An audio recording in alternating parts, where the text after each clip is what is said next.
Ghana, and elsewhere.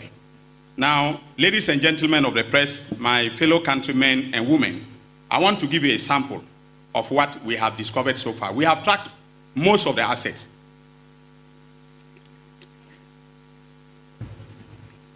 So, the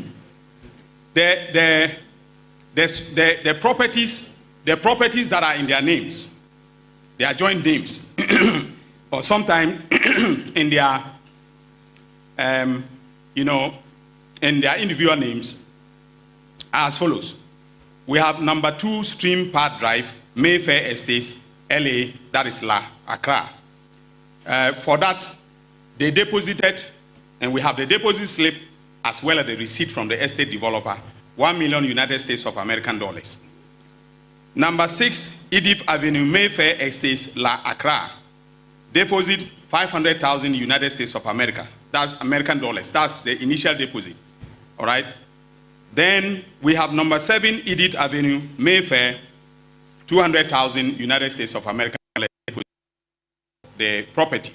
Number 8, Edith Avenue, Mayfair Estates, Accra, 97,815 United States of American dollars was deposited for that property. But we are sure that other cash payments were made to complete the purchase and then the transfer of ownership. So we are tracing all those documents. Number 9, Edith Avenue, Mayfair Estate, 270,000 United States of American dollars deposited, initial deposit for the purchase. Number 10, Edith Avenue, Mayfair Estates, Accra, 150,000 United States of American dollars deposited. Now, he also owns a company known as Vertex Properties. Vertex Properties. And we've traced the proceeds of crime to Vertex Properties also. They have, Vertex Properties owns 27 houses located at Oyarefa.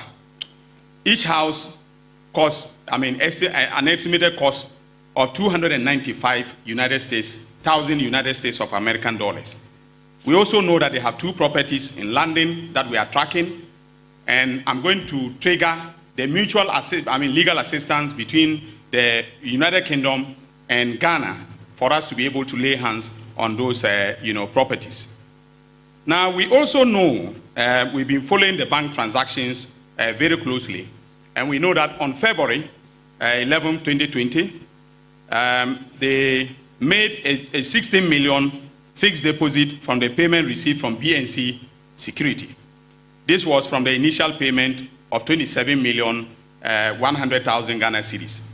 On April 3rd, 2020, Mr. Adu-Boahene alone withdrew 7,250,000 Ghana cedis, okay, in cash. He withdrew that in cash. This payment came out of the second transfer of the 21 million from BNC National Security to BNC, his private company. On April 24th, 2020, 1.5 million cash withdrawal was made. On the same day, he made payments to a real estate company to the tune of 1,566,000. So you see the coincidence, okay, of the transactions that were taking place. Then February to September, out of the 49 million, which was transferred from BNC National Security to his private BNC, about 99% was withdrawn by him personally. And they were largely very large cash withdrawals.